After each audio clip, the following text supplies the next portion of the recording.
I wait and wait in the shivery tree. I can't believe what the man people said. I'm sure he is packing up his things. In a moment he will come out of the door, get his cow, and travel back down the road to wherever it is he came from. He doesn't come out.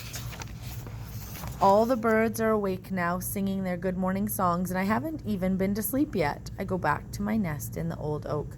Check your knots, says Mr. Green. His face is high above me in a rain cloud. I sigh and tighten all the knots in all my ropes and blankets. If they get loose, I might fall out of the oak tree again. Put the sheet on top, it's going to rain. Do you tell all the birds and squirrels how to build their nests? I snap. As a matter of fact, I do, Mr. Green says. Oh. I think of all the birds and squirrels in the forest and decide Mr. Green must be very busy. Well, all right then. I make a roof for my nest, then I lie down and pull a blanket over me. I'm about to close my eyes when I have an idea. Mr. Green, you could get rid of that man people for me. I don't know. His face is teeny tiny, hiding in the splotches of blue-green fungus on a branch.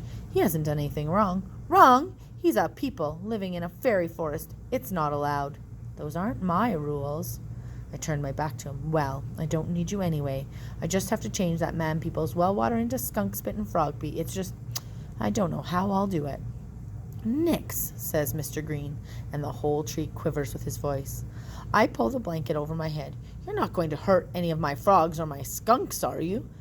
Mr. Green, my voice is muffled in the blanket. You know I would never do that. Yes, I suppose I do. For a while he says nothing, only sighs and whistles with the wind as the storm gathers. The air smells like rain. My nest sways back and forth. I know I should sleep, but I'm worried. Why do you really want to get rid of him? Mr. Green asks.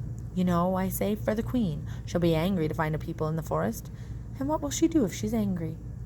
The question sits in my chest like something heavy. The queen can do many terrible things, turn a fairy into a toad, freeze rivers with her icy breath, make lightning fall from the sky, but that's not what I'm afraid of. I answer so softly I can hardly hear myself over the sound of the wind. She might leave me again. Nix, Mr. Green says, and with that the rain begins to fall. I lift the blanket a little and see Mr. Green's face in the shifting raindrops. I don't know what I did wrong, I tell him, but I must have done something. I don't think I could spend another year in the forest even with your help. I get so cold and I get so hungry. If she leaves me again, I think I'll die, Mr. Green. I pull the blanket over my head and squeeze my eyes tight. Listen to the rain, Mr. Green says softly, and perhaps the answers you are looking for will come to you while you sleep. I yawn. Mr. Green always gives good advice, and so I do what he says and listen to the rain go pittery, pattery, pittery, pattery. The roof I made isn't very good, but somehow I stay dry.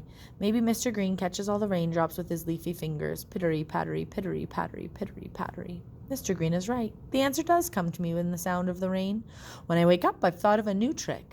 The forest smells fresh and clean as I run along the deer path. The sun glitters on wet leaves. Even though I won't play my trick until tonight, I need to know what the man people has done while I was sleeping. I am right. He has done things. The cottage is different again. More grass and weeds have been pulled up, and now I can see a path of white stones leading to the door. Something hangs in the open window, a lot of somethings. When I get closer, I see carved wooden birds and animals swinging on strings. Leave the cottage alone, I want to yell. Stop changing it. I get the strangest feeling deep in my fairy bones. Even if peoples didn't make the queen angry, I would still want to get this man people out. It is wrong for him to be here, very wrong. He is disturbing something that should stay asleep. The abandoned cottage must stay as it always has been, empty and forgotten. I'm about to leave, but then I notice something.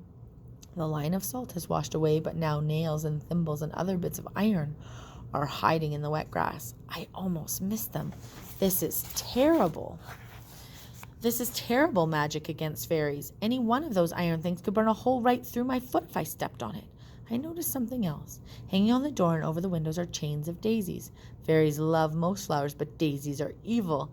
They put fairies into a deep sleep. If I go near one, I will fall down snoring in the grass, and then I will be at the